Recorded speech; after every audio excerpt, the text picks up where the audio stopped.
Hello, my name's Niranjan, the host of Master of Your Crafts podcast. Learning from leaders who are continuously inspired, passionate, and driven to align with their soul purpose, sharing their gifts to bring healing to others. The music is composed by Rebecca Everett.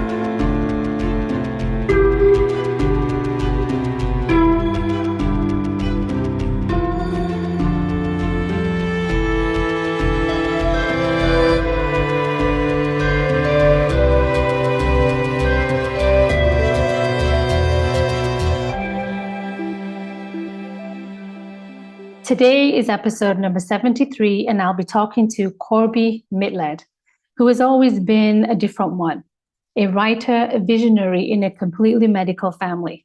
She has always made her own path rather than take the one cut for her by others. Leaving an Ivy League university after 2 years, Corbie struck out to find her own joy and purpose, regardless of what she was told she ought to do. Today, Corbie brings a full toolbox to her own job as a beacon of manifestation and vision for her clients. She knows what it is to create a career out of experiences.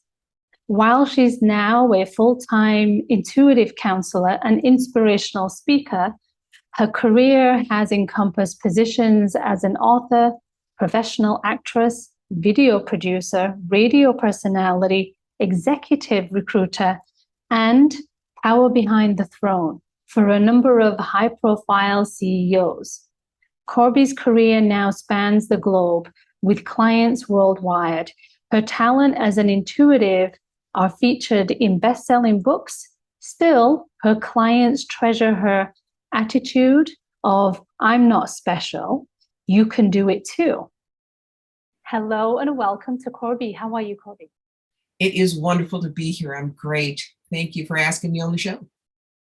You're very welcome. I am so grateful that you accepted this invitation and so excited to get deep into this conversation of your intuitive knowing that this is what you wanted to do and this is what you're here to do. Yes. On this planet at this time.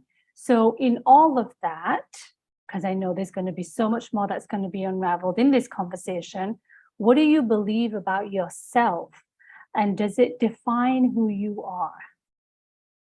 Number one, I believe that I am the tube it all comes through. It's not me. I joke about there are some intuitives who go, "My aura don't stink." No, that's not me. I even changed my name for that. Mitleid, my chosen last name, is German. It means compassion. It reminds me why I do the work I do. I had always had an interest in metaphysics, let's put it that way. As a little kid, got my first tarot deck when I was a senior in high school. But in the early 90s, all of a sudden I could do hands-on healing and talk to people on the other side. That's when I hung out my shingle part-time. As we watched the towers burn on 9/11, I turned to my husband and I said, "I need to do this work full-time. People need to know there are other answers out there." He said, "I believe in you, go do it." And so since then, it's been 6 days a week, 14 hours a day. I read about 1,000 people a year, and I get to get up every morning. I don't have to get up every morning. What a beautiful gift. So as long as I am helping people navigate, here are your opportunities and how to grab them. Here's the tough stuff. Here's how to get through it or around it. Here's your toolbox. Mm-hmm. I know I'm doing what I'm meant to do. Right, right. So while the towers had hit, and that was possibly your tipping point or your epiphany moment going, okay, something's got to change. And I can be a facilitator in that change. Mm-hmm. What was life like before that for you? I was someone who could always turn my hand to making a buck, as we say in New York. Nice. Actress, author, inspirational speaker, video producer, legal assistant, writer for the graphic novel series ElfQuest, executive recruiter. But I knew that I always had to find a way to make my sentence of passion fit. Now, what's that? Your sentence of passion is not who you are or what you do or even how you do it. It's your vapor trail. When you go skidding into heaven on bald tires and fumes in the tank, and God hands you a beer and says, so, you go, I did this. Isn't it cool? So for me, my sentence of passion was cross the bridge from fear to fearlessness and fly. When I can take somebody from point A to point B when they thought they couldn't make it, tap them on the shoulder, say, here are your wings. You don't need a flight plan. Go. I'm living my bliss and I'm always in the right place. What I do now allows me to do it on a deeper level. Right. So then from that, I imagine the gratification, the fulfillment, and the joy that you get is so much more deeper. Yes, I'm not doing what someone else tells me to do and weaseling my stuff in on the side. Mm. I saw what was going to go on in the world probably when I was 13. It's one of the reasons that I chose not to have kids. And I knew in my 40s that in America, women usually get tossed out of corporate life in their 50s. They're considered too old. We can hire some young cutie for a lot less. Right. So I started doing this work full time on my own in my mid to late 40s, knowing that no one could fire me and I could work until I'm on my deathbed. I used to say I can work until I'm 2 weeks dead, but I got to be a spirit guide if I do that. You know, a little different. Yes. And a funny one at that, I might add. A funny Look, one at that. I have done stand-up comedy about You Think a Psychic's Life is Easy. Yes, we're going to have some giggles on this interview. I can't help it. Sorry about that. And it's beautiful because the stigmatism around people who channel or communicate with those who are crossed over can often get a really heavy rap, that it's all doom and gloom and, oh my gosh, they're going to die and I'm never going to see them again. And please. That, especially what you just talked about, predicting a death, that's a hot button. My guys and I know we will never do that. And the reason is you've got 4 or 5 different exit points in your life. You always come in with those. You could die from a fever at 4, a car accident at 17, a mugging at 35, falling out a window at 50, or prostate cancer at 89, you know? Right. Every time you come up to something like that, spirit looks at, did I get everything done? Yes, no. If it's yes, you're out. If it's no, you're still here. That's why you have near-death experiences. It's why you have things like me, where in 2002, I was in an accident. I took down a tree, a telephone pole, flipped my car, electrical wires all over it, and I wasn't wearing a seatbelt, but I walked out with minor bruises. And when I saw the car at the wrecking place, I got chills because every place was smashed in, but the driver's area. Wow. Obviously, Spirit said, you got work to do. You're not leaving yet. That's right. That's right. Wow. I make that reference of people connecting with spirit because often individuals or people in my sphere or who I've come across reference spirit to a death experience, right? So somebody they've heard of that's passed, somebody who's nearing up to edging or chronological age and ready to go. So that's often the relationship, rather than saying, how can I utilize the insight from the unseen world to navigate my living life with more purpose and fulfillment? Yes, yes. One of the things people often ask are mediums and psychics the same thing? And they're not. You could say all pediatricians are doctors, but not all doctors are pediatricians. So all mediums are psychic. They have psychic ability, but not all psychics are mediums. Not all psychics can speak with those who have crossed over. So that's how you have to differentiate that. Mediumship is wonderful and special, but it's only one thing that intuitives can do. Whereas as a psychic can do multiple things ranging from? Let's look at me. I'm a certified tarot master. I'm an expert with tarot and oracle cards. I am a past life specialist. I can speak to spirit guides and angels. And yes, I can talk to dead people. I joke, I say there are four things that people come to me for. The everyday tour bus. Okay, God, what am I going to do here? Who was I in 1642 Belgium? I want to speak to my spirit guide, Binky, or how's dead Aunt Mabel? And, when you hear it that plain, people laugh. But it's true. That's why they come to psychics. That's pretty cool. That's pretty cool. So now stepping into this space that you're in right now, do you believe that this is your calling, even though you had some pretty loud and vivid experiences at such a young age? Do you know that this is what it is you were supposed to do here? Yes, because everything has led me toward this. One of the things about what I can do as an intuitive counselor, every single thing that I have done fits as part of the puzzle. Went to school at Brown University. I was a theater major. I acted in New York. That means that I understand how storylines and characters go. It means that I love speaking in front of an audience. As an executive recruiter, you know that people are going to come to me about their career. So I can not only show them the metaphysical idea, but also how to put it into the real world. The fact that I loved history since I was a little kid, that's why I can do past lives as well as I do, because I could see the details. So the fact that I'm able to use every single thing I've ever been and done as part of this, it's perfect. Absolutely perfect. Couldn't have planned it any better, right? Right. In how we live in our entire life. There's no way we could have planned it. I mean, I see that same thing with myself, of how the careers I've been through, the relationships I've been through, where I've lived, how I've moved, what I've done, all lead me to one point. And this particular moment will lead us to another point where we go, that was a pivotal piece. Yes. Yes. Perfect.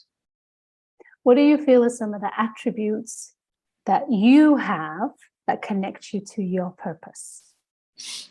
Good question.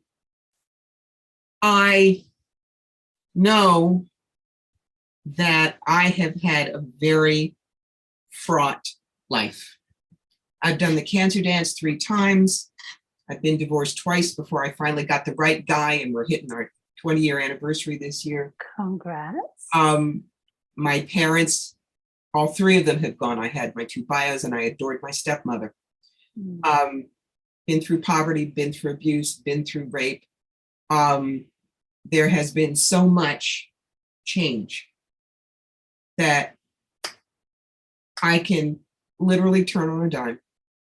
And I know how to explain the examined life to people. Now, what's the examined life? Something is happening that you really don't want to happen, but you have to deal with it. The first question you ask is, what is my lesson here? What can I learn? For me, because of my background, my second question is, what can I teach with it? And the next thing is, next. What's next? You don't stay stuck in your story. There are women I know who've been clean of their stomach cancer for 12 years.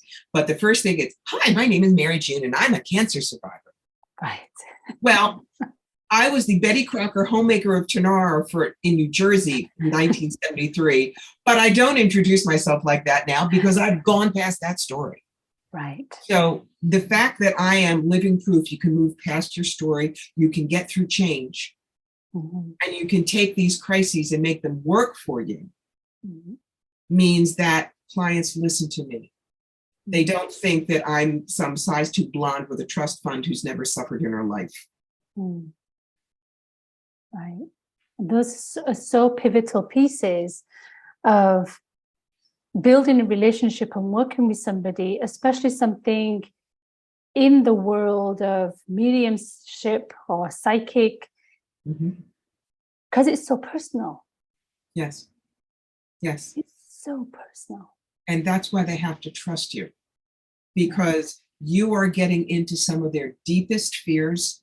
You're getting into some of their hardest questions. And they need to know that you're not someone who's going to whip out a magic candle for $300, tell them they're cursed, and here, go buy this. Right. They need to know they're seen. And I get what I call a reader's high.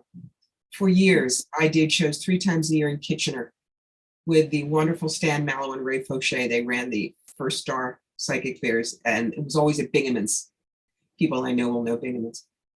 And they ran 4 days, 3 to 9, 10 to 9, 10 to 9, and 10 to 6. Wow. I would read 70 people in 4 days and do 2 lectures. But when people would sit down with me, everything else would go away. I would be absolutely focused on them until they got up. And as they got up, I would do a core dump in my brain. The next person would sit down and I'd be right there for them. Wow.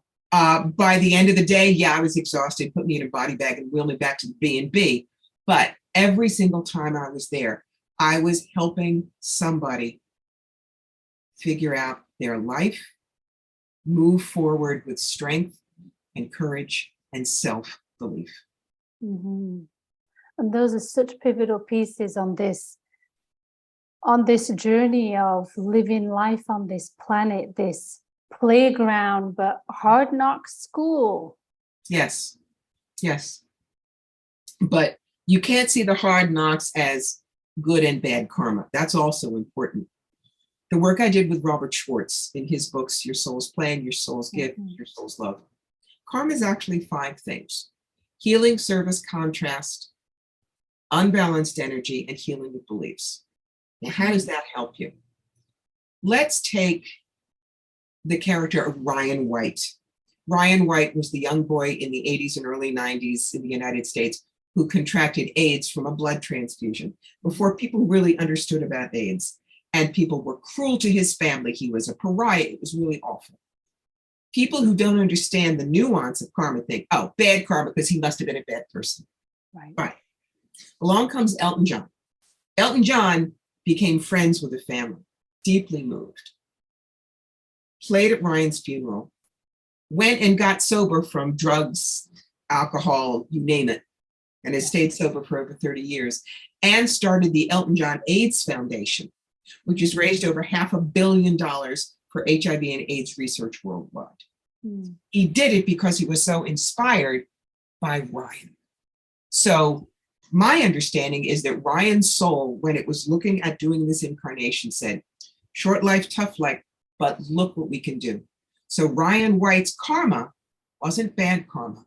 It was a karma of service. See that, and all of a sudden you judge less. So beautiful how you explained it, obviously with a greater knowing and understanding of that process, but there is often a really easy judgment that happens. Yes, and until we get out of those easy judgments, we won't get out of the problem. Things are not black and white, bad and good. My religion is perfect, and if you don't believe the way I do, everything else is wrong, you're bad, you're sinful. That's the kindergartner's way of looking at things. Yes. God is not like a third grader who likes us today and then doesn't like us on Thursday because we wore the wrong dress. Right. Absolutely. So much huger, so much more compassionate, so not bothered by the infinitesimal stuff we little ants do on this tiny planet in the middle of the galaxy. Yes, exactly. Literally in the middle of the galaxy. Absolutely. What is your intentions by doing this full time and guiding people on their journey? Look, I'm 67. I'm not going to be around a whole bunch longer. Gypsy told me when I was 11, I'd live until I was 89. I now say at 89, I'll renegotiate my contract with God. We'll see if I still want to be here.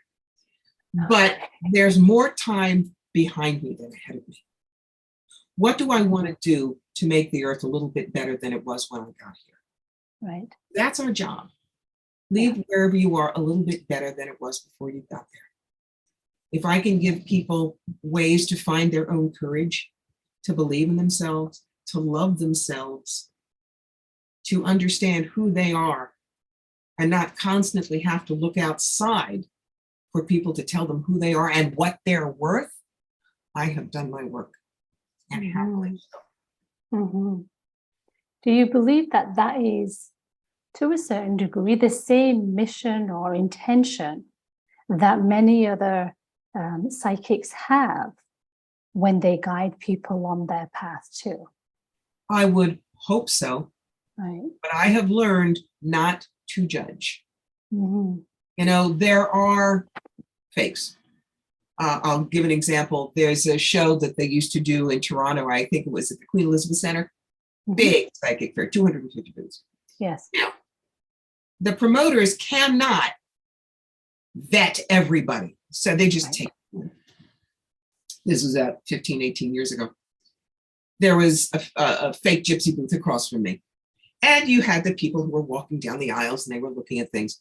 And out from that booth, the woman runs, grabs the client's arm and says, "You no need to pay $30, $40, $50. I read your palm for 10. Come." Drags the woman into the booth. 20 minutes later, we see the woman leaving crying hysterically. We rush over. "What's wrong? Are you okay?" The fake gypsy had said, "You have a family curse. How many in your family? 4? You have a dog? $50 every family member, 25 for dog. He's small, we'll fix it." And told her she didn't burn 400 specially blessed candles at the Roman Catholic Church, and the gypsy would bless it real good, $1 candle. This woman's family was going to die in a car accident in 2 weeks, and she bought it.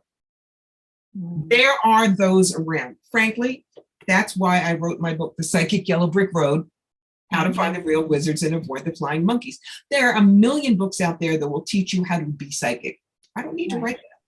This is a book that says, all right, you go to an art museum, you love sculpture, but you don't need to go home with a chisel and a piece of marble.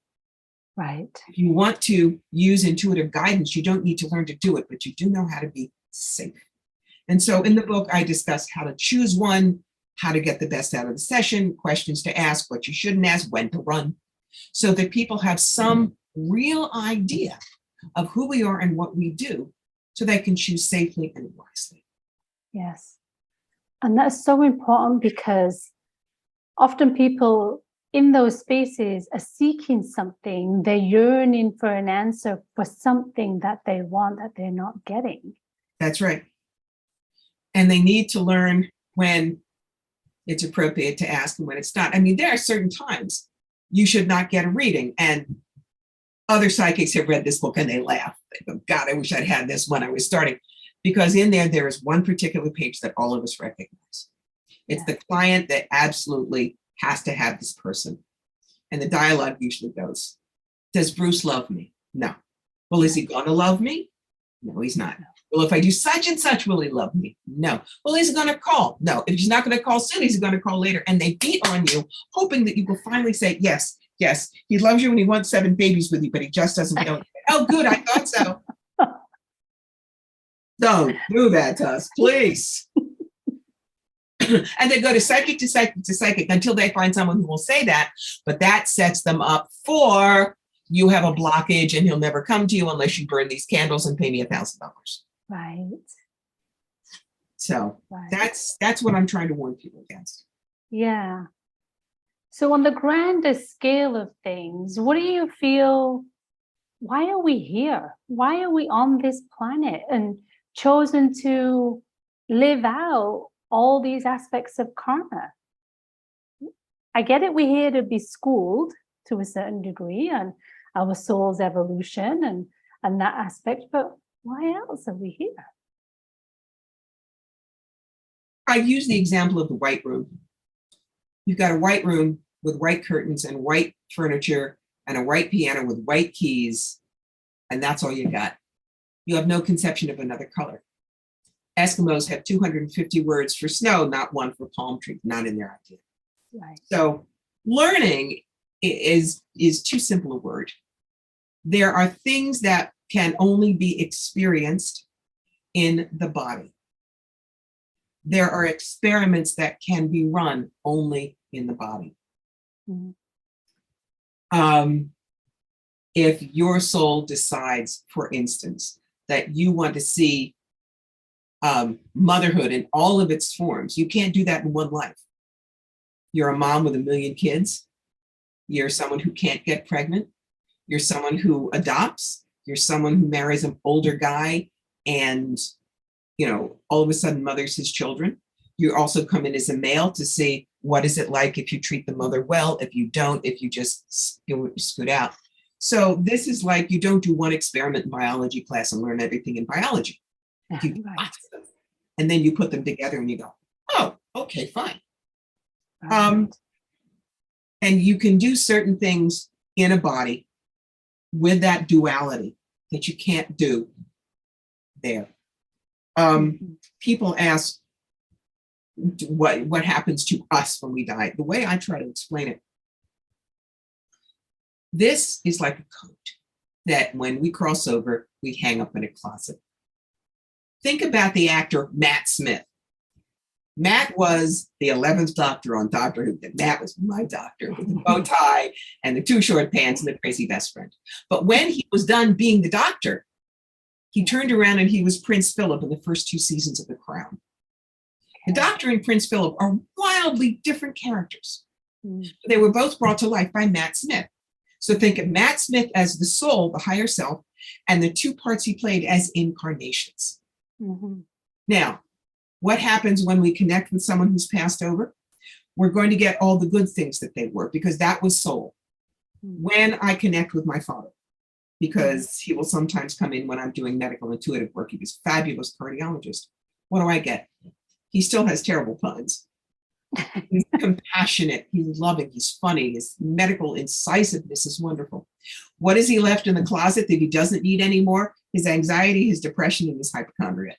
Those are things that help us learn on earth.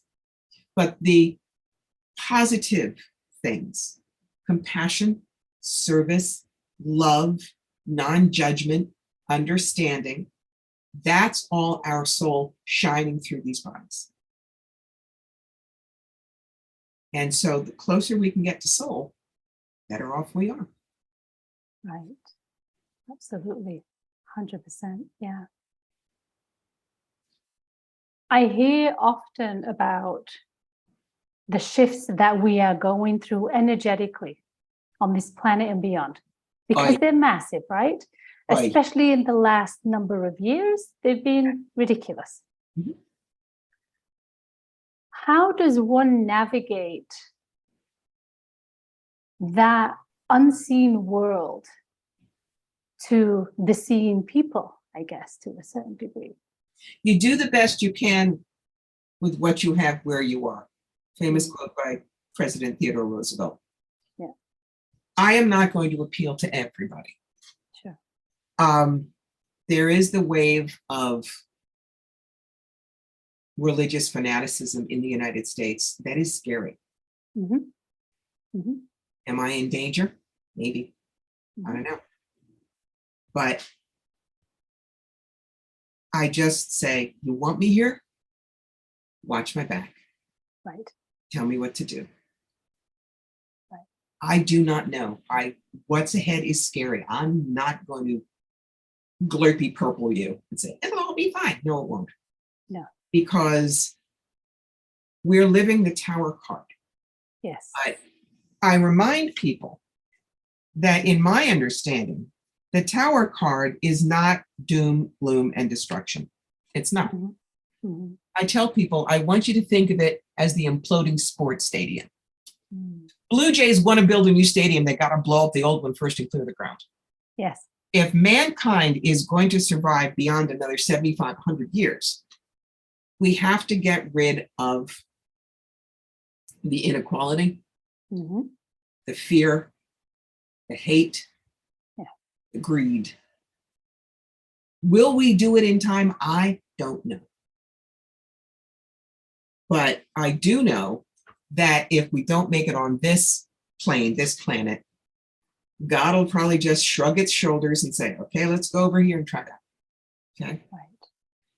When you think of the dust speck that this planet is in the entire galaxy, our little problems, no matter how huge they are to us, doesn't really matter to the universe as a whole. Right. We're learning what we're learning. Our souls are bigger than us. This is just one aspect. Yeah. Yeah. And hopefully we will be able to cohesively learn together and get it right. If not, you do the best you can where you are for as long as you're here. You heal, you feed, you hold up a candle in the dark. Right. Right. I love that. It's beautiful. It's what I know to do. Yeah. It is beautiful. It's almost, the sense that I get is all eyes are on this beautiful planet. So like you said, the galaxies, the cosmos, the entire attention and focus is going, Mother Earth, what are you doing? What's going on here? This is pivotal time in your growth spurt. Where are we at? So while it's great that we have this opportunity, and in the grand scheme of things, yes, it is a minute speckle of dust. But as souls having this experience, it's pretty profound. It is. It's true. The one thing that we need to remind people is no matter how much we trash Mother Earth, she will continue. If all of a sudden in 100 years we're all extinct, and all the nuclear explosions because the nuclear plants aren't guarded and blah, blah, blah. Well, it may take a few thousand years, but she'll come back. Yeah. She'll come back. Yeah. So we are like dust bunnies under the sofa, but we're dust bunnies with a brain. Yeah. I cannot tell you everything we're supposed to learn because we're like ants in a calculus class. It doesn't even fit in our little pea brains, and our little paws can't even hold a pencil. So don't ask me what I think this is all about because I couldn't tell you. All I know is that we are not useless, worthless, accidental mistakes. The thing that animates us is to learn to get closer to core of spirit, which is love, compassion, to drop the wantings, to learn to judge nothing. And that's hard in this world now. It just is. Yeah. But you do the best you can. Yeah. You realize you can't flunk life. You're going to pass the course and bring back up what you've learned. Give your soul that much more knowledge, understanding for what comes next. Absolutely. But it's taking that courageous step to say, I'm going to love and live a little deeper today. Mm-hmm. Yes. What a beautiful delight for this conversation and for this opportunity called life. Well, you know, at age 67, you're supposed to have learned a little something. So that's all I do and I share. So what's next for you? I know you keep saying it's 67, I don't know what and all that, but what is truly next? Where do you go from here? You've written a ton of books. You've done all these shows. I used to be able to say that. At this point, with the world the way it is, I do not know. But I will continue to do, for as long as I'm allowed, is pass on the courage, pass on the different ways of looking at things. I write every day, every couple of days on Medium. That's the blog I use now. And reach people, as many as I can, to help them find their own courage and their own self-belief. And I'm going to be doing that as long as I can. Well, I am very grateful for you to step into this space and do it on such a deep, sincere, and open way. As to the conversation that we have had, and you sharing some of the heavier aspects, but definitely the lighter parts. So thank you, Corbie. It was a true pleasure. I'm Naranjan, and you've been listening to Master of Your Crafts podcast. Please subscribe, rate, and review, and join me next week for another episode. Thank you for listening.